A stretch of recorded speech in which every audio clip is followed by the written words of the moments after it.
Bienvenidos a la primera clase de la asignatura Parasitología. Les habla la profesora Diana Graterol. En esta primera unidad temática estudiaremos los fundamentos de parasitología. El contenido de esta primera clase incluye el concepto de parasitismo, cómo se clasifican los parásitos, hablaremos de la nomenclatura, de la morfología y del ciclo evolutivo de los parásitos, qué ocurre cuando se rompe el equilibrio parásito-hospedador, qué son los periodos parasitológicos y clínicos, cómo se hará el diagnóstico y un poquito de cadena epidemiológica y finalmente los mecanismos que emplea el parásito para invadirlos. Esta es una clase de conceptos básicos que son importantes porque le van a servir de base para toda la materia. A partir del tema 2 veremos lo que es el análisis de las heces y después veremos cada parásito individualmente, así como su forma diagnóstica. Comenzamos definiendo qué es parasitología. La parasitología es la rama de la biología que estudia los parásitos que afectan al hombre y la relación existente entre ambos. También definimos a los parásitos como aquellos organismos vivos que viven y se nutren a expensas de otro, que llamaremos hospedador, y que no le aportan ningún tipo de beneficio. Aquí es importante diferenciar lo que es huésped de lo que es hospedador, porque en algunas bibliografías parece confundirse estos dos términos, pero debemos saber que el hospedador es el que alberga el parásito, mientras que el huésped es el que parasita. Un ejemplo de esto sería si alguno de ustedes viene a quedarse en mi casa, ¿quién sería el huésped y quién sería el hospedador? El huésped sería alguno de ustedes y el hospedador sería mi casa donde yo les voy a dar alojamiento. En el caso de los parásitos, el hospedador sería el humano y el huésped sería el parásito. Entonces está mal confundir estos dos términos y decir que huésped y hospedador es lo mismo porque no lo es. El hospedador es el ser vivo que alberga el parásito, es decir, el que está siendo parasitado, mientras que el huésped es el que parasita. Esta clase es de fundamentos de parasitología y lo primero que hacemos es definir lo que es parasitismo. ¿Por qué? Porque estamos hablando de puros parásitos en esta asignatura. El parasitismo es la relación ecológica desarrollada entre individuos, fíjense que se lo subrayé, de especies diferentes. Tiene que ser de especies diferentes, en que se verifica, además de una asociación íntima y duradera, una dependencia metabólica de grado variable. El parasitismo tiene tres cosas: que las dos especies que se están parasitando sean diferentes. En segundo lugar, que una dependa de la otra. Una puede vivir sin la otra, pero una necesariamente debe depender de la otra, porque si no se necesita una simbiosis. Cuando uno habla de simbiosis es que dos organismos se asocian porque los dos separados no pueden vivir. Nosotros los humanos sin los parásitos estamos felices y contentos. El parásito es que depende de nosotros para poder vivir. Y en tercer lugar, tiene que ser una relación o una asociación íntima y duradera, porque el parásito necesita crecer, multiplicarse, reproducirse, y para eso necesita un cierto tiempo para que el parásito pueda cumplir su ciclo evolutivo. Entonces, cuando hablamos de parasitismo, recordemos estas tres cosas: que sean dos especies diferentes, que una dependa de la otra y que esa relación tenga una cierta duración en el tiempo. Como les dije, los parásitos son organismos vivos que viven y se nutren a expensas de otros, sin aportarle ningún tipo de beneficio. Y se clasifican desde el punto de vista taxonómico en dos grandes grupos. Tenemos los protozoos, también llamados protozoarios, que son organismos microscópicos, unicelulares, eucariotas, y que para poder visualizarlos necesitamos el uso de los microscopios. En tanto que los metazoos, también llamados metazoarios, son seres vivos pluricelulares, heterótrofos, formados por células eucariotas que se agrupan formando tejidos, órganos y sistemas. Dentro de los metazoos tenemos los helmintos, que son los considerados gusanos, y los artrópodos o insectos. Les muestro una foto de cada uno de estos parásitos. Entre los protozoarios tenemos a Giardia lamblia, entre los helmintos a la Ascarilumbricoides y entre los artrópodos tenemos a la pulga Xenophila show. En cada una de las clases que vamos a hablar de parásitos, la primera diapositiva después de la presentación va a ser siempre la ubicación taxonómica. Ustedes han visto microbiología y saben que las bacterias se agrupan en género, en especies que pertenecen a una familia. Tenemos la familia de las enterobacterias y dentro de ella está la Escherichia coli, la Pseudomonas, etc. De igual forma pasa con los parásitos. ¿Qué es entonces la taxonomía? Es una manera de poder agrupar los organismos en base a características comunes. Sabemos que existen los reinos: el reino animal, el reino vegetal, el reino mineral. Todos los que pertenecemos, por ejemplo, al reino animal, tenemos una serie de funciones básicas: nos reproducimos, nos alimentamos, pero tomamos energía de una manera diferente a la que la hacen las plantas, que ellos toman la energía del sol. Nosotros necesitamos más componentes de tipo orgánico y por eso nos clasifican en otro reino. Lo mismo pasa con las bacterias, lo mismo pasa con los parásitos. Entonces, cuando vamos agrupando los parásitos, lo primero que vamos a hablar es el reino. La mayoría de los parásitos pertenecen al reino animal, del latín animal, aunque hay algunos que pertenecen al reino protista, eso lo vamos a ver más adelante. Luego sigue el tipo Ophyllum. Ustedes verán que hay parásitos que son tipo gusano y hay otros que son muy pequeños que necesitamos el microscopio para poder verlos. La forma entonces de agruparlos sería mediante el tipo Ophyllum, pues ambos son del mismo reino animal. Luego le sigue la clase, el orden, la familia, el género y la especie. Para cada uno de los parásitos que vamos a ver en la asignatura los vamos a clasificar taxonómicamente. Esto lo haremos ¿por qué? Porque hay parásitos de la misma familia que pueden afectar a los humanos y hay otros que pueden afectar a los animales. Un ejemplo de ese es el que está escrito allí, el Ascaris lumbricoide. Él tiene un primo hermano que se llama el Toxocara. Entonces, para diferenciar el Ascaris lumbricoide que afecta al humano del Ascaris que afecta al perro y al gato, que es el Toxocara, entonces tenemos el género y la especie. Como regla mnemotécnica tenemos la palabra reticofagesis, para saber el orden cómo se deben clasificar taxonómicamente los parásitos. Re de reino, ti de tipo o filum, C de clase, O de orden, Fa de familia, G de género y E de especie.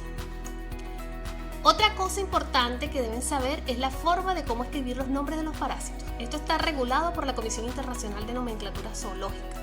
Primero debemos escribir el género comenzando en mayúscula y luego la especie en minúscula. Los nombres de los parásitos están en latín y debe destacarse el nombre del resto de la escritura subrayando o escribiendo el nombre del parásito o en cursivo. También es válido abreviar el género, como en este ejemplo, el Ascaris se abrevia con la letra A en mayúscula.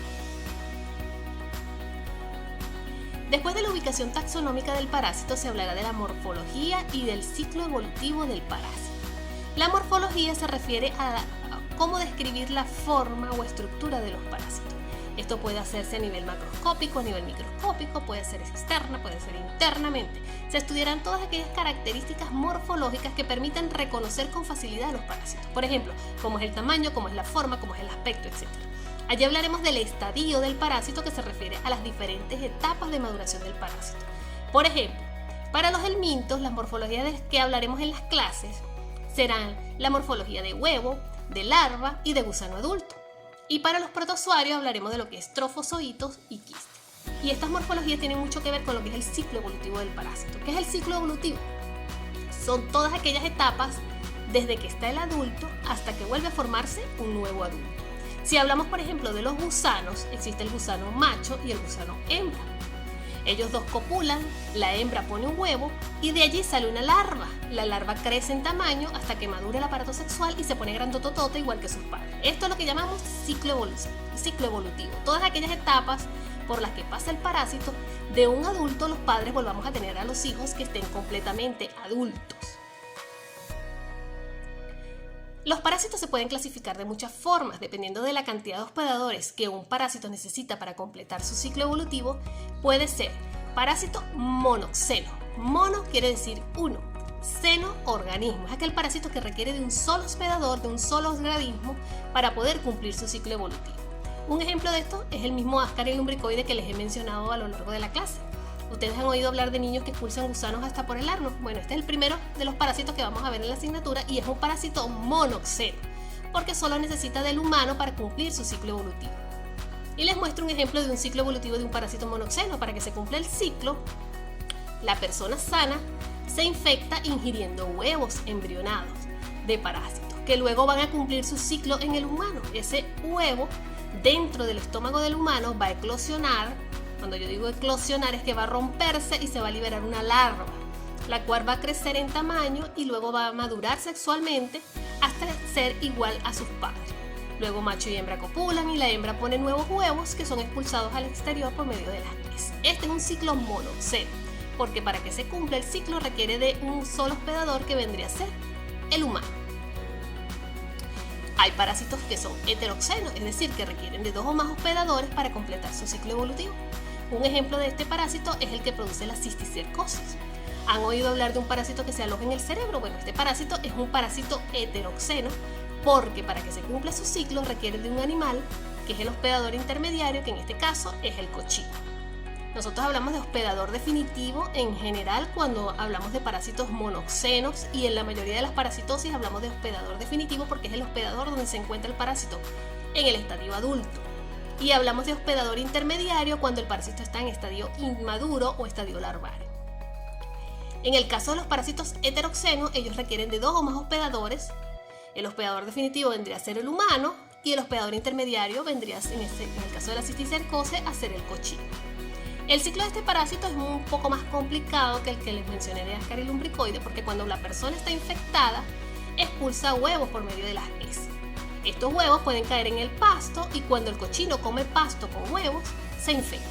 Luego estos huevos eclosionan en el estómago del cochino y sale la larva, pero esa larva es capaz de atravesar el intestino y pasar a tejido muscular del cochino.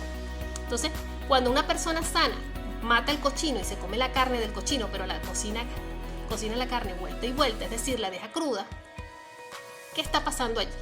Uno se está infectando porque se está comiendo la larva. Por eso es que dicen que es peligroso comer carne de cochino cruda, porque te estás comiendo la larvita que está en el tejido muscular del cochino y esa es la que nos va a infectar y vamos a producir lo que se llama la tenia o la solitaria, que es un gusanote que mide un mojote de metros. Si no existe el cochino, que es el hospedador intermediario, no se cumple el ciclo evolutivo. Por eso decimos que es un parásito heteroxeno, porque requiere de 2 o más hospedadores para completar su ciclo. Y en este caso el hospedador intermediario vendría a ser el cochino. Otro ejemplo de parásito heteroxeno es el que produce el Chagas. ¿Cómo se transmite el Chagas? El Chagas se transmite por vía sanguínea, por vía oral, por vía congénita, pero principalmente ocurre por vía vectorial, a través del chipo. El chipo es un insecto hematófago indispensable para la transmisión del Chagas. Si nosotros tenemos aquí pacientes chagásicos o animales infectados, pero no hay chipo, no hay transmisión de la enfermedad. El Chagas es una enfermedad propia de Sudamérica porque es donde hay chipo. Y el chipo es indispensable para completar el ciclo evolutivo del parásito. El chipo actúa como un hospedador intermediario porque parte del ciclo ocurre dentro del estómago del chipo. Cuando hay algún animal, así sea un insecto, un cochino, una vaca, que se requiera para que haya transmisión o para que se cumpla el ciclo, hablamos de un parásito heteroxeno. Hetero viene de heterogeneidad, de allí el término.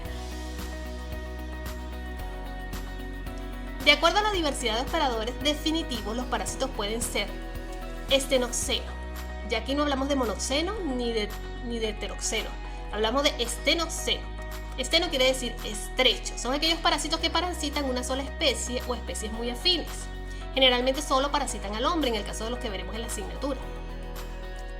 Un ejemplo es el Ascaris lumbricoides, este es un parásito estenoxeno porque solo parasita al hombre. Otro ejemplo son los anquilostomas, el de la foto es el enterobivermiculares. Hay también parásitos que son eurixeno. Euric quiere decir ancho, son aquellos parásitos que parasitan gran diversidad de hospedadores. Un ejemplo de ese es el Trypanosoma cruzi, que causa el Chagas. Si un chipo, por ejemplo, pica a un gato, a un perro, un caballo, un burro, le transmite el Trypanosoma cruzi. Todo animal con temperatura de 37 grados y que tenga hemoglobina se puede infectar con el parásito que produce el Chagas. Los parásitos pueden tener ambas clasificaciones. En el caso del Trypanosoma cruzi, él es un parásito heteroxeno porque requiere de 2 o más hospedadores para completar el ciclo. Dentro de ese está el chipo como hospedador intermediario. Y a la vez es un parásito eurixeno porque es capaz de parasitar a diversidad de hospedadores. Porque el chipo puede tranquilamente infectar al perro, al gato, al humano, etc. De acuerdo al grado de dependencia en relación al hospedador, los parásitos pueden ser obligatorios. Hay parásitos que son obligatorios que no pueden vivir sin el hombre, por eso es que no tienes que invadir. Casi todos los parásitos que van a ver en la asignatura, el 95% son obligatorios, porque si no nos llegan a invadir, desaparecerían de la faz de la Tierra. Solo hay 2 parásitos humanos que están aquí en Venezuela, que son parásitos facultativos, es decir, que pueden subsistir sin la presencia del hospedador. Ellos son el Strongyloides stercoralis y las amibas de vida libre. Ellos pueden vivir tranquilamente en el medio ambiente, pero si nos invaden nos causan daño. Algunos de ustedes han escuchado hablar que es malo bañarse en aguas estancadas, en piscinas que usan poco cloro o que no se lavan frecuentemente. ¿Por qué será esto? Porque allí viven unas amibas, además de las amibas que nos producen diarrea, existen otras amibas que son las amibas de vida libre. Ellas pueden vivir tranquilamente en el medio ambiente, pero si nosotros entramos en contacto con esas aguas contaminadas, con esas amibas, ellas pueden penetrar por los ojos, por la nariz y llegar a nuestro cerebro y ocasionar una meningitis amibiana que puede causarnos la muerte en menos de 5 días. Entonces ellos son tranquilitos porque pueden subsistir sin nosotros, pero si nos invaden pueden causarnos demasiado daño. Dependiendo de su localización en el hospedador, los parásitos pueden ser ectoparásitos. Ecto viene de la palabra exterior, significa exterior. Hay parásitos que pueden ser ectoparásitos, son aquellos parásitos que se ubican en la superficie del hospedador, en contacto con el exterior. No nos invaden, no están dentro de nosotros invadiéndonos, sino que están afuera. Un ejemplo de ellos son los piojos, que pueden estar en la piel, en el cuero cabelludo y en las mucosas. ¿Decimos que el piojo es un parásito? Sí, el piojo es un parásito.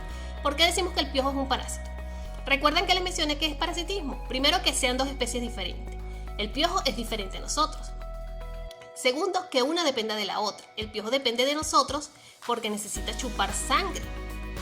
Y tercero, que sea una relación duradera en el tiempo. Tiene que haber una duración en el tiempo para que eso garantice la prole. En este caso, el piojo con la pioja tiene que durar un tiempo en la cabeza para poder poner huevos o liendras y de esa manera garantizar su prole durante el tiempo. ¿Cómo se llama la enfermedad que producen los piojos? Se llama pediculosis. Otro ejemplo es el que produce la sarna. No hablamos de sarna, sino escabiosis. Y la gusanera, ustedes han visto ganado con gusanos, que son una especie de cráteres que tienen adentro unos gusanitos y que también se le puede ver a los perritos. Eso no se llama gusanera, sino que lo vamos a llamar miasis. El resto de los parásitos que vamos a ver en la asignatura son conocidos como endoparásitos y son aquellos parásitos que se localizan en el interior del hospedador. Pueden estar en el tracto gastrointestinal, pueden estar invadiendo tejidos, en el sistema fagocítico. Entre ellos tenemos la gran mayoría de los parásitos que veremos en la asignatura, el que produce la malaria, el que produce la enfermedad de Chagas, la toxoplasmosis y la mayor parte de las parasitosis intestinales. Después de hablar de la taxonomía, de la morfología y del ciclo evolutivo del parásito, lo siguiente que hablaremos en las clases es qué pasa cuando se rompe el equilibrio parásito-hospedador, es decir, qué pasa cuando aparece la enfermedad. Aquí es importante definir términos básicos. Hablaremos de patogenia. Patos quiere decir enfermedad, génesis, origen, es decir, son todos aquellos mecanismos por los cuales el parásito puede causar daño al hospedador. En patogenia nos interesa saber cómo hace el parásito para causar daño, cómo hace el parásito para producir la enfermedad, cómo hace para que me dé la fiebre, la diarrea, los dolores, etc. Es importante diferenciar lo que es infección de lo que es enfermedad. Cuando hablo de infección es que la persona ha entrado en contacto con el parásito, más sin embargo está asintomático. Por ejemplo, si yo me como un huevo de algún parásito ahorita en una lechuga mal lavada, no me voy a sentir mal de inmediato. Para sentirme mal con algún retorcijón en el estómago o alguna diarrea se requiere por lo menos 2 semanas. Por lo tanto, en este caso hablamos de infección. Es cuando uno ha estado en contacto con el parásito. Cuando ya uno tiene toda una sintomatología, tiene dolor, tiene diarrea, con moco, con sangre, le da fiebre, etc. Allí se habla de enfermedad, porque la persona tiene toda una sintomatología. Entonces diferenciamos lo que es infección de lo que es enfermedad. En las clases también hablaremos de patología. Patologías son las consecuencias de los daños desencadenados por el parásito. Un ejemplo de patología lo vemos con el parásito que causa la malaria. El mecanismo o patogenia que hace el parásito para ocasionar daño en el hospedador es la lisis de los glóbulos rojos. ¿Y cómo se llamaría la patología o la consecuencia de la lisis de los glóbulos rojos? La anemia. Otro ejemplo es el parásito que produce la amibiasis, la entamoeba histolítica. La entamoeba histolítica, la patogenia que produce en el hospedador es que irrita las terminaciones nerviosas en el abdomen, porque el parásito libera toxinas que hace que se altere la conducción del impulso nervioso y lo acelere y la persona siente unos cólicos, unos retorcijones. ¿Y cómo se llama la patología en el caso de entamoeba histolítica? Dolores abdominales. Lo otro que hablaremos a lo largo de las asignaturas en cada parásito es de la sintomatología, que es el aviso útil de que la salud puede estar amenazada por un estado patológico o una enfermedad. En el caso de la sintomatología de las enfermedades parasitarias, estas se dividen en 3 grupos de pacientes. Los asintomáticos, que son los que no tienen síntomas, los oligosintomáticos, que tienen pocos síntomas, y los sintomáticos, que por supuesto son los que tienen síntomas. También hablaremos de los periodos parasitológicos, que se refiere a la evolución del parásito dentro del organismo del hospedador. Está relacionado desde que se ingiere el parásito hasta que pueda ser detectado ese parásito utilizando una prueba de laboratorio. El periodo parasitológico se refiere siempre al ciclo evolutivo del parásito. Tiene 3 periodos o 3 clasificaciones: periodo prepatente, periodo patente y periodo subpatente. El periodo prepatente es desde el momento de la penetración del parásito hasta la demostración de su presencia por pruebas de laboratorio. Por ejemplo, si yo me como un huevo ahorita y mañana me dicen ustedes para hacerme un examen de heces, no va a salir nada. ¿Por qué? Porque para que yo pueda detectar o demostrar que hay un parásito en una muestra de heces, habiéndome comido el huevo en este momento, primero el huevo debe primero reventarse. Tiene que salir la larva. Esta tiene que crecer, tiene que madurar, luego tiene que copular con un gusano macho para que la hembra ponga un nuevo huevo, para que pueda ser detectado ese parásito en las heces. Este es un periodo largo y se conoce como periodo prepatente. Es el periodo desde que te comes el huevo hasta que hay gusanos adultos y estos gusanos puedan ser detectados utilizando pruebas de laboratorio. El periodo patente es el intervalo de tiempo en el que se puede demostrar la existencia de formas del parásito en el hospedador. Ya aquí los gusanos están en el estadio adulto, ya aquí no hablamos del huevo que me acabo de comer, no. Ya aquí los gusanos crecieron y están en estadio adulto y están reproduciéndose. ¿Y qué se detecta? Los huevos que están saliendo nuevos del gusano adulto. Aquí los parásitos se están multiplicando y están eliminando sus hijos y nosotros detectaremos a sus hijos ya sea en la sangre o en las heces. Esto es lo que llamamos un periodo patente. El periodo subpatente, por su parte, no es fácil la demostración de la presencia del parásito. ¿Por qué no es fácil demostrarlo? Porque el parásito ha bajado el ritmo de multiplicación. Esto tiene que ver más que todo con supervivencia del parásito. ¿Por qué? Porque al parásito no le interesa matar a la gente la primera semana. Imagínate que a los parásitos mataran a la gente la primera semana. No asegurarán la existencia. A ellos les conviene que uno tenga una infección crónica para que vaya botando huevos y dispersando el parásito en la naturaleza. Entonces, el periodo subpatente se da en aquellos pacientes que, por ejemplo, tienen una diarrea intermitente. Puede ser que le aparezca una diarrea hoy, con moco, con sangre, luego no tiene la diarrea, desaparece la diarrea y en unos días el paciente puede llegar a tener hasta estreñimiento, no hace nada y después a los 3 días se repite la diarrea, que es lo que llamamos diarrea intermitente. En estos casos, donde ya no es demostrable la presencia del parásito porque ha bajado el ritmo de velocidad de multiplicación y es difícil observar el parásito en la muestra de heces, se recomienda utilizar pruebas seriadas para estos casos para poder detectar esos parásitos que no son expulsados continuamente. Tenemos los periodos clínicos, que se refiere a las reacciones del hospedador debido a la presencia del parásito. Están relacionados con lo que son los síntomas de la enfermedad, a diferencia del periodo parasitológico, que está relacionado con lo que es el ciclo evolutivo del parásito. El periodo clínico está relacionado con los síntomas. Tiene 4 periodos. El periodo de incubación, que va desde el momento de la penetración del parásito hasta la aparición de los primeros síntomas. El periodo de incubación generalmente coincide con el periodo prepatente, un periodo que es generalmente asintomático. Si yo me como, por ejemplo, un huevo ahorita y para que aparezcan los síntomas tarda más o menos igual 2 semanas más o menos, al igual que ocurre en el periodo prepatente. Luego tenemos un periodo sintomático, que es el intervalo de tiempo en el que se manifiestan los síntomas. En este periodo la persona ya tiene la fiebre, la diarrea, el dolor, está botando moco, está botando sangre. Todos los parásitos tienen estos 2 periodos, el periodo de incubación y el periodo sintomático.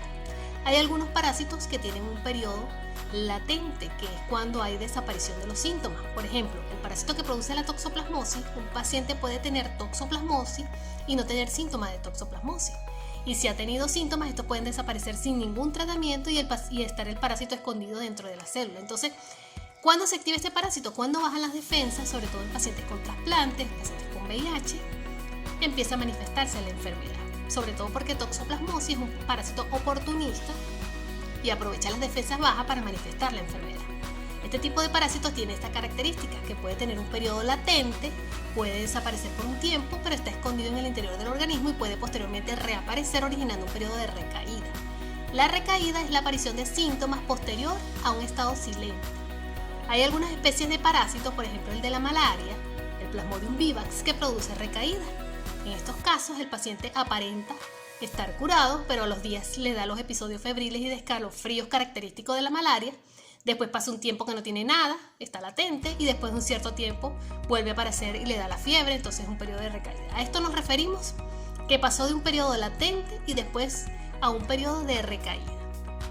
Y en el caso del parásito de la malaria, él tiene ese periodo de recaída donde vuelve a aparecer los síntomas después de estar en un periodo latente. Otro ejemplo que no tiene que ver con parasitosis, pero que es característico de recaída, es los pacientes que han sufrido mononucleosis. Si alguno de ustedes ha sufrido mononucleosis, todos sabemos que las personas, cuando les bajan las defensas, la mononucleosis se activa y hay un periodo de recaída. ¿Cómo haremos el diagnóstico de los parásitos? El diagnóstico se puede hacer de dos formas.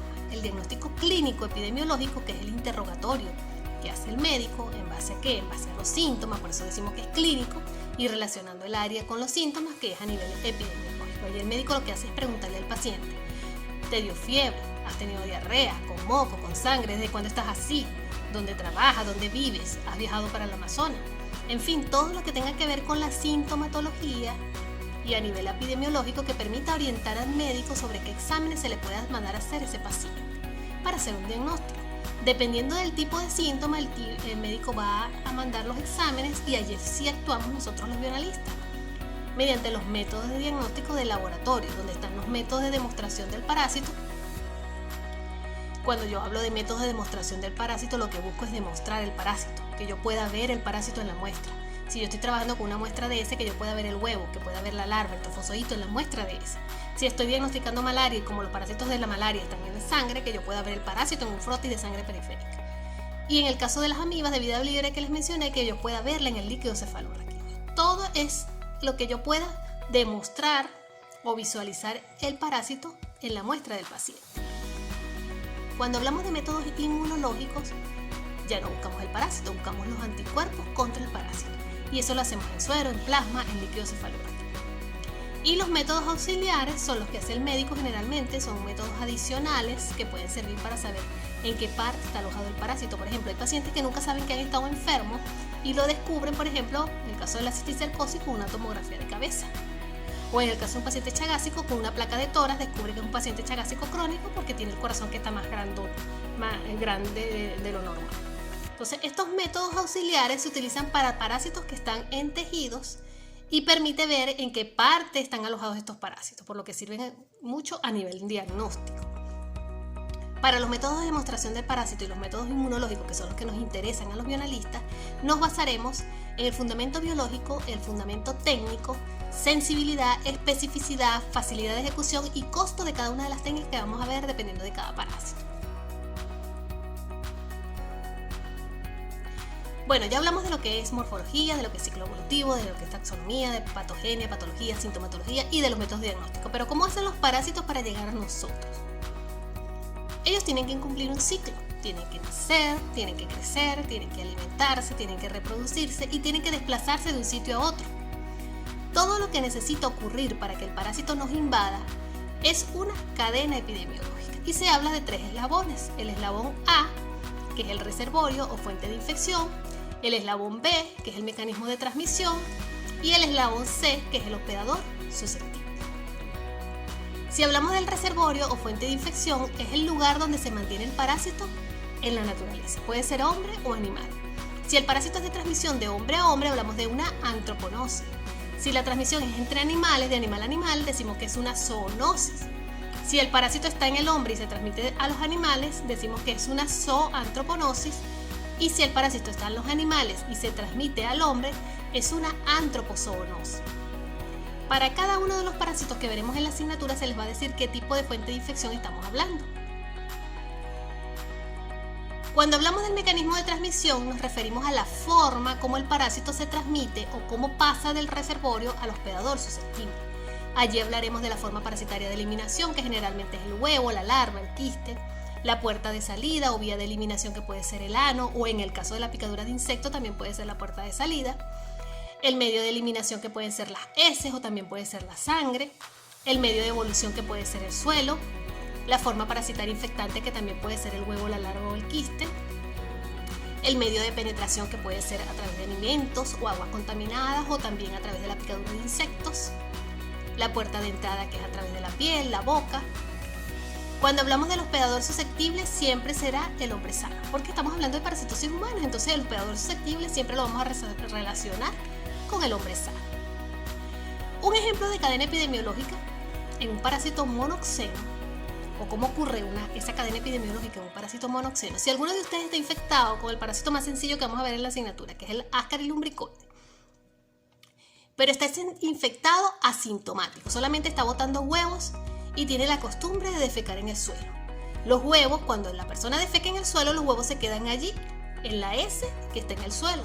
¿Cómo me infectaría yo con los huevos de alguno de ustedes que dejó en el suelo?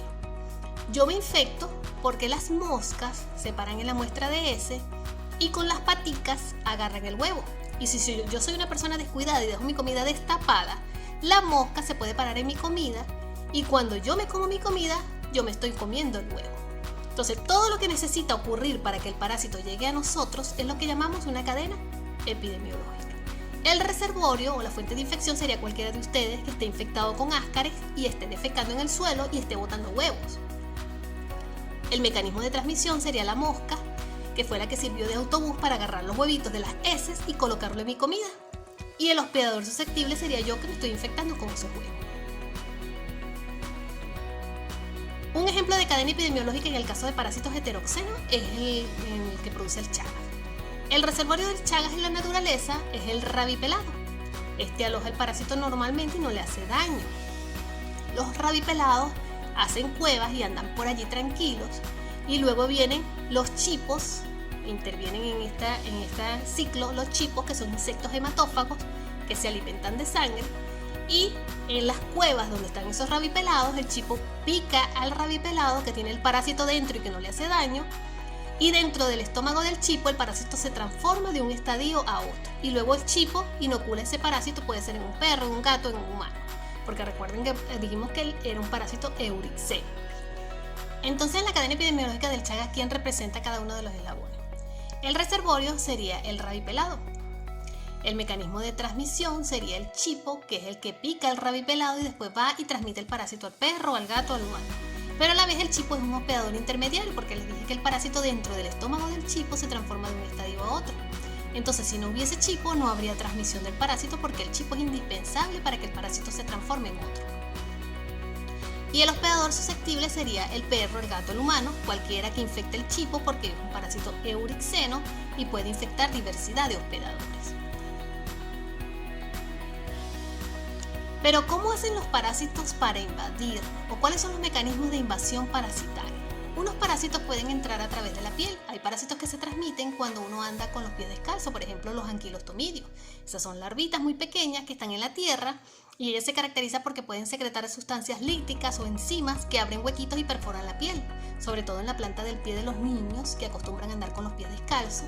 Y por allí ingresa el parásito. No vayan a creer que es un huecote hecho con un taladro. No, las larvitas son bien chiquitas y con las secreciones líticas pueden perforar la planta del pie.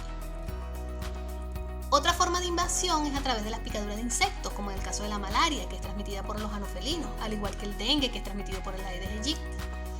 Otra forma de invasión es a través de la contaminación de lesiones, sobre todo en los casos de leishmaniasis. También pueden entrar por vía oral.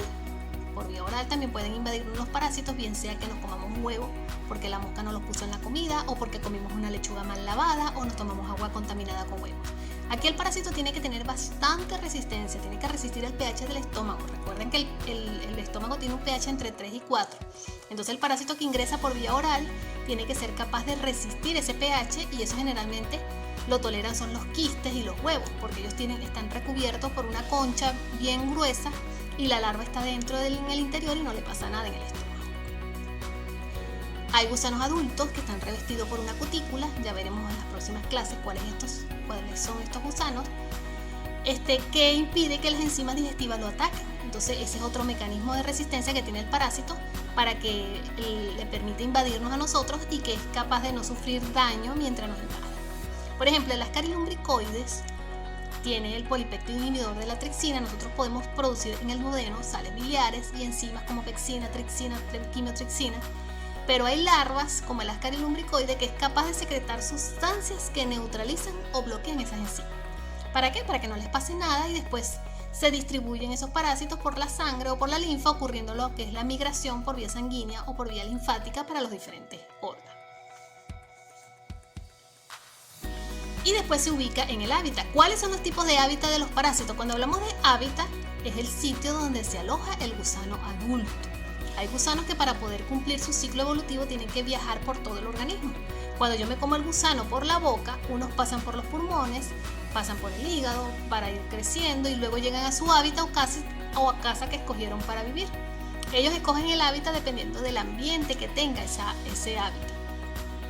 Por ejemplo, hay parásitos que son aeróbicos, viven en sitios donde hay oxígeno. Un parásito aeróbico no puede vivir en el colon porque ahí no hay oxígeno. Algunos de los hábitats donde se ubican los parásitos, en este caso el gusano adulto, es el aparato digestivo, los glóbulos rojos, en la piel, en la vagina, en el caso de tricomonas, y otros son los más bravos de todos porque viven dentro de los glóbulos rojos, dentro de los glóbulos blancos, mejor dicho, como el caso de la leishmania. Aquí veremos lo que es el hábitat temporal, donde están las formas inmaduras, que ocupan poco tiempo, y el hábitat definitivo, donde están las formas adultas, que ocupan la mayor parte del tiempo. Cuando se habla de aparato digestivo, se abarca desde la boca, la faringe, el esófago, el estómago, hasta los intestinos, incluyendo intestino delgado e intestino grueso.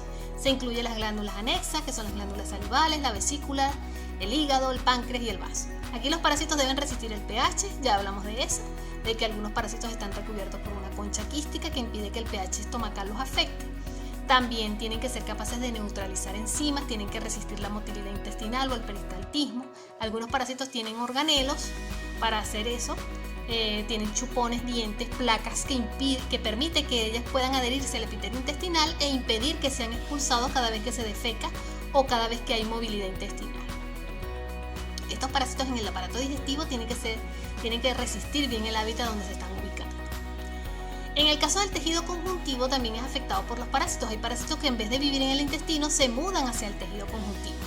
Acuérdense que en el intestino tenemos las células epiteliales, tenemos el tejido conjuntivo, la sustancia intersticial y luego el tejido muscular. Hay parásitos como el que produce la amibiasis, la entameba histolítica.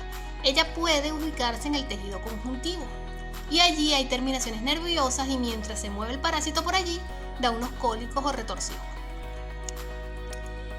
También tenemos el sistema mononuclear fagocitario, que es otro de los hábitats de los parásitos. Este incluye todos los macrófagos. Recuerdan que los macrófagos son las células que ingieren partículas extrañas que tenemos en todo el organismo. Hay parásitos que se multiplican dentro del macrófago y rompen el macrófago, como la leishmania. Dentro de los macrófagos tenemos las células de Vancouver, que están en el hígado, los macrófagos alveolares, que están en los pulmones, los de la médula ósea, que son los osteocitos. Entonces, ya sabemos que algunos de los parásitos pueden vivir en cualquiera de estos hábitats.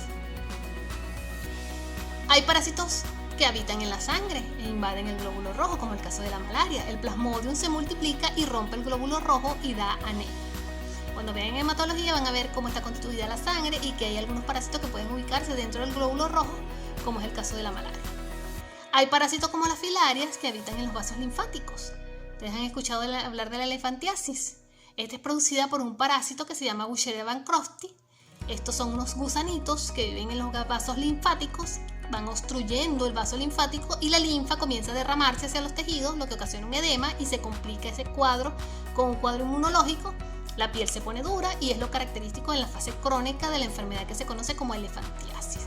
Son unas piernotas gruesotas que parecen de elefante producidas por el derramamiento de la linfa por la presencia de este parásito que se ubica a nivel de los vasos linfáticos. Cuando hablamos de patogenia, que es el mecanismo o acciones por las cuales el parásito le hace daño al hospedador, tenemos tres tipos de acciones: acción de tipo mecánica, fisiológica e inmunológica. Una vez que el parásito ha alcanzado su hábitat dentro del hospedador o durante su migración para su crecimiento, ejerce una serie de acciones sobre su hospedador. Entre las acciones mecánicas tenemos, en primer lugar, la obstrucción. Hay parásitos como el Ascaris lumbricoides, que es un parásito redondo tipo gusano, que es capaz de formar una bola, como una bola de lana. Cuando hay demasiada cantidad de parásitos, él puede enrollarse y formar dentro de los intestinos una bola de lana o un ovillo y obstruir el intestino. Se da sobre todo en los niños que están demasiado parasitados. Y esta obstrucción obstruye tanto al intestino que el parásito puede terminar saliendo hasta por la nariz o por la boca. Este es un tipo de acción mecánica que produce el parásito, la obstrucción, característico de Ascaris. Hay parásitos que producen compresión. Por ejemplo, el parásito de la cisticercosis es una larva que se ubica en el tejido cerebral. Y como está ubicada en el tejido cerebral, empieza a empujar el tejido cerebral hacia afuera. Entonces allí ocurre una acción mecánica de tipo compresión porque está desplazando los tejidos hacia afuera. Hay parásitos que producen traumatismo. Por ejemplo, los anquilostomidios producen lesiones traumáticas a nivel de la planta del pie cuando se desplazan para ubicarse en su hábitat. Dentro de las acciones fisiológicas tenemos la exfoliación. Esta se refiere a que nos están robando los nutrientes. Por ejemplo, el ascaris lumbricoides, además de que obstruye, se roba los nutrientes. Es decir, que si uno se come un bistec, medio bistec para el ascaris y medio bistec para nosotros. Él nos roba los nutrientes. Y ese es el mecanismo que utiliza ese parásito. La exfoliación. Hay parásitos que son mucho más bravos y además de que nos roban los nutrientes, también nos chupan la sangre, como en el caso de los anquilostomidios. No se bastan con robarnos los nutrientes, sino que además nos chupan la sangre. Hay parásitos que destruyen los glóbulos rojos, hay destrucción celular directa o indirecta, como el caso del Plasmodium. Hay parásitos como la entamia vistolítica, que la acción que hace sobre los hospedadores es la liberación de sustancias tóxicas, lo que les mencioné hace un momento, que el parásito produce irritación de las terminaciones nerviosas a nivel del intestino, desencadenando en cólicos y retorcijones. Hay parásitos que producen acciones de tipo inmunológicas. En el caso de Schistosoma manzones, produce inflamación por la liberación de sustancias tóxicas o por el desplazamiento del parásito dentro del tejido hepático. Él se ubica en lo que es en el tejido hepático y esa es una de las acciones que él hace en el hospedador. Y en el caso de la enfermedad de Chagas, el Trypanosoma cruzi ocasiona autoinmunidad, porque el parásito es capaz de provocar la ruptura de células propias del hospedador sin necesidad de invadir. Es capaz de producir autoinmunidad. Algunos conceptos que debemos saber: hiperplasia, que es el aumento del número de células; hipertrofia, que es el aumento del tamaño de las células; metaplasia, que es la transformación de un tejido adulto en otro diferente; y neoplasia, que es el desarrollo de células en un tejido formando una nueva estructura. Algunos parásitos pueden ocasionar hipertrofia en los tejidos, hiperplasia o neoplasia. Es importante que repasen estos conceptos. Para que se produzca una parasitosis, lo primero que debe ocurrir es que el parásito entre en contacto con nosotros, bien sea por vía oral o a través de la piel. En segundo lugar, que consiga una casita chévere donde vivir, con comida y con oxígeno. Y en tercer lugar, para poder perdurar en el tiempo, que logre bloquear o evadir los mecanismos de defensa del organismo. Entonces, estos son 3 factores determinantes del parasitismo: contacto parásito-hospedador, presencia de un hábitat adecuado y reacción hospedador no interfiera con el metabolismo del parásito. Cuando hablamos de infecciones parasitarias, la resistencia predominante es la resistencia adquirida, porque vamos a producir una respuesta inmune ya sea de tipo humoral o de tipo celular. Tenemos la resistencia natural, que es genéticamente determinada, y la resistencia adquirida, que requiere contacto previo. Nosotros no tenemos resistencia natural contra los parásitos. Un ejemplo de resistencia natural contra los parásitos la tienen las gallinas. Las gallinas, por ejemplo, no les da chagas. ¿Por qué? Porque la temperatura de la gallina es de 39 grados y la temperatura de nosotros es de 37 grados. Entonces el parásito, cuando está en la temperatura de la gallina, se muere. Esto se llama resistencia fisiológica y es natural de la gallina. El parásito no encontró un ambiente adecuado, era demasiado caliente para él y por eso muere. Nosotros no tenemos resistencia natural, pero sin embargo tenemos barreras. Tenemos barreras anatómicas, barreras fisiológicas, barreras fagocíticas, barreras inflamatorias. En el caso de la piel, esta actúa como una barrera mecánica. En la mucosa tenemos la microbiota, antiguamente conocida como flora normal, el moco, que atrapa los patógenos, los cilios, que están a nivel del tracto intestinal, así como en la fosa nasal, que actúan también como escoba, impidiendo que se peguen los parásitos. Como barrera fisiológica, tenemos la temperatura, es un mecanismo para reducir la población de parásitos. Por ejemplo, cuando nos da fiebre, por lo menos la mitad de los parásitos se mueren por el aumento de temperatura. La acidez estomacal también actúa como una barrera fisiológica, es una forma de impedir que ingresen los parásitos, aunque vieron que a los huevos y a los quistes no les pasa nada porque están recubiertos por una carcasa. Tenemos como barreras fagocíticas a los macrófagos, que tratan de comer o de destruir a los parásitos. Ya hablamos de las células de von Kupffer, de los histocitos. Donde hay parásitos, por supuesto que hay inflamación, porque es un mecanismo de respuesta inmunológica que entonces actúa como una barrera de tipo inflamatorio. La resistencia adquirida tiene 4 características: la especificidad antigénica, que es la distinción de componentes del parásito y otros componentes comunes; la diversidad, que es la producción de moléculas que reconocen diferentes porciones del mismo componente; la memoria inmunológica, donde las células continúan reconociendo y reaccionando con el parásito; y la discriminación de lo propio de lo extraño, que es lo que reconoce componentes propios y de extraños. Esto es lo que vieron en inmunología, entonces es importante que lo repasen. En cuanto a la resistencia adquirida, la inmunidad humoral, donde se originan los anticuerpos, y la inmunidad celular por medio de las células. Todos los parásitos que están en tejidos tendrán una fase aguda. Lo primero que se eleva en fase aguda es la inmunoglobulina M y en fase crónica se eleva la inmunoglobulina G. Dentro de los anticuerpos presentes en secreciones mucosas tenemos la inmunoglobulina A. La inmunoglobulina E produce eosinofilia y participa en reacciones de hipersensibilidad, ya que produce alergia, y la inmunoglobulina D actúa como receptor de antígenos de superficie para los linfocitos. Los métodos inmunológicos que aprenderán en la asignatura será la técnica de inmunoblotting, la técnica de ELISA, la precipitación, la aglutinación, y en cada clase, dependiendo de cada parásito, vamos a ir hablando de cada uno de estos métodos. Principalmente en las parasitosis tisulares vamos a hablar de estos métodos inmunológicos donde hay reacción antígeno-anticuerpo. Importante recordar los términos: inmunógeno, todo compuesto capaz de provocar activación del sistema inmune; antígeno, que es la porción por la que va a reaccionar el anticuerpo. Por ejemplo, si tenemos un parásito que tiene una proteína de superficie, una parte de ella puede reaccionar con los elementos del sistema inmune, bien sea anticuerpo o células de defensa. Esa parte a la cual se va a unir el anticuerpo es lo que se llama antígeno. Para que un antígeno sea completo debe ser capaz de inducir respuesta inmune, es decir, debe ser inmunógeno y a la vez es capaz de reaccionar con los componentes del sistema inmunitario. Los antígenos pueden ser proteínas, polipéptidos, polisacáridos. Y epítopo es la parte específica. Por ejemplo, si una proteína tiene 200 aminoácidos, los anticuerpos solamente van a reconocer regiones pequeñas de apenas unos 6 aminoácidos. Ese pedacito o esa secuencia de la proteína de ese antígeno donde se pega el anticuerpo es lo que llamamos epítopo. Los anticuerpos no reconocen la proteína completa, solamente reconocen un epítopo. Esto es importante para evitar reacciones cruzadas. Por ejemplo, en el caso de la enfermedad de Chagas, para uno hacer diagnóstico en el caso de enfermedad de Chagas, se deben montar por lo menos 3 pruebas diferentes y deben dar positiva 2 para que se considere un paciente chagásico. ¿Por qué? Porque en el caso de la enfermedad de Chagas da muchas reacciones cruzadas, porque la fracción que reconoce el anticuerpo es una fracción muy pequeña de unos 6 aminoácidos, y hay epítopos que se comparten entre parásitos de una misma familia. Por ejemplo, en el caso del Trypanosoma cruzi, él tiene otro parásito que es similar a él, que es la Leishmania, que es un primo hermano de cruzi. Si el paciente tiene Leishmania, si uno utiliza un kit para diagnosticar Chagas que detecta el mismo epítopo en Leishmania y en cruzi, puede dar un falso positivo y resulta que el paciente tiene Leishmaniasis y no es Chagas. Y uno está diagnosticando con un kit de Chagas que está reconociendo el epítopo en Leishmania. Entonces, por eso es que se utilizan hasta 3 técnicas y que 2 den positiva, ya que estos 2 parásitos tienen la misma secuencia, son parásitos de la misma familia y pueden dar reacciones cruzadas cuando se hace diagnóstico. De ello lo importante de conocer estos términos de inmunógeno, antígeno y epítopo.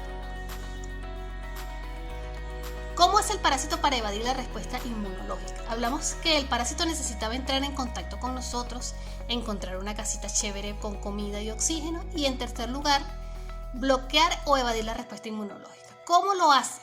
A través de diferentes mecanismos. Variación antigénica. Cuando un parásito nos invade, se activa la respuesta inmune. Los primeros anticuerpos que se producen son anticuerpos de tipo IgM y luego cambia a isotipo IgG. Y el sistema inmune reacciona con las proteínas del parásito que están ubicadas en su superficie.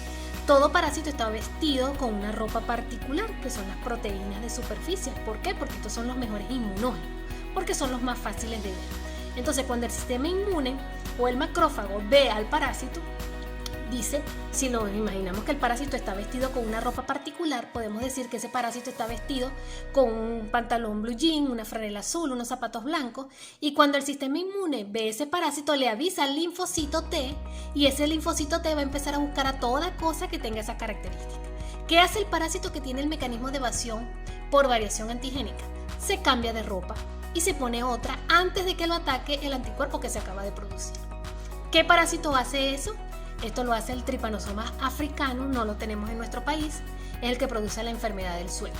Cada vez que se produce anticuerpo de tipo IgM, el parásito muda completamente las proteínas de superficie y así da tiempo de que se multipliquen y pueda evadir la respuesta inmune. Otro mecanismo de evasión de la respuesta inmune es el mimetismo. Mimetismo quiere decir disfrazarse con algo. Esto lo hace Schistosoma manzoni. En este caso, el parásito agarra proteínas de superficie propias del hospedador, en este caso de los grupos sanguíneos de los glóbulos rojos, y se disfraza con esas proteínas para que el sistema inmune no lo ataque. Aquí el parásito no expresa proteínas diferentes, lo que hace es que se pega a proteínas propias del hospedador y de esta manera evade la respuesta inmune. El tercer mecanismo es descamación de inmunocomplejos. Aquí en este caso el parásito, una vez que se forma el complejo antígeno-anticuerpo en la superficie del parásito y antes de que se una a la última proteína para que se ataque ese complejo, este es capaz de removerlo de su superficie como que si se cortara con una afeitadora y se descama. Eso lo hace secretando una proteasa que separa todo, es decir, se descama y ya no lo destruye. ¿Qué parásito hace eso? El parásito de Leishmania. Otro mecanismo de evasión es el bloqueo de la fagocitosis. Ese lo hace Leishmania, Toxoplasma y Trypanosoma. Normalmente en la fagocitosis el macrófago envuelve el parásito, lo fusiona con el lisosoma y se forma el fagolisosoma. Y ocurre la descarga de enzimas lisosomales en la vacuola parasitófaga. Y estas degradan el parásito. En el caso del Chagas, el parásito, el Trypanosoma cruzi, es capaz de dejar que el macrófago se lo coma y que no le pase nada. Cuando está dentro del macrófago el parásito, debería venir el lisosoma para empezar a liberar las enzimas lisosomales, pero en ese momento el parásito abre un huequito y se escapa de la vacuola parasitófaga, y cuando los lisosomas empiecen a descargar las enzimas, ya el parásito se escapó y no le pasa nada. Está libre en el citoplasma. Otro mecanismo es la depresión de la respuesta inmune. Se ha visto que en Schistosoma manzoni se produce este mecanismo, en Plasmodium falciparum y Trypanosoma cruzi. Este mecanismo viene dado porque ellos son capaces de liberar sustancias de bajo peso molecular que inhibe, proteínas generalmente, que inhibe la proliferación de linfocitos y de esa manera evaden la respuesta inmune. Y el otro mecanismo es el aislamiento anatómico. El parásito es capaz de desarrollar una cubierta protectora, generalmente de tipo cuticular, rica en polisacáridos, o en una tipo cápsula quística que impide la acción de los linfocitos o de los anticuerpos para que lo ataquen. ¿Qué parásito hace eso? Esto lo hace Toxoplasma gondii. Esto es todo. Les muestro la bibliografía consultada y espero que el material haya sido entendible y de utilidad para todos.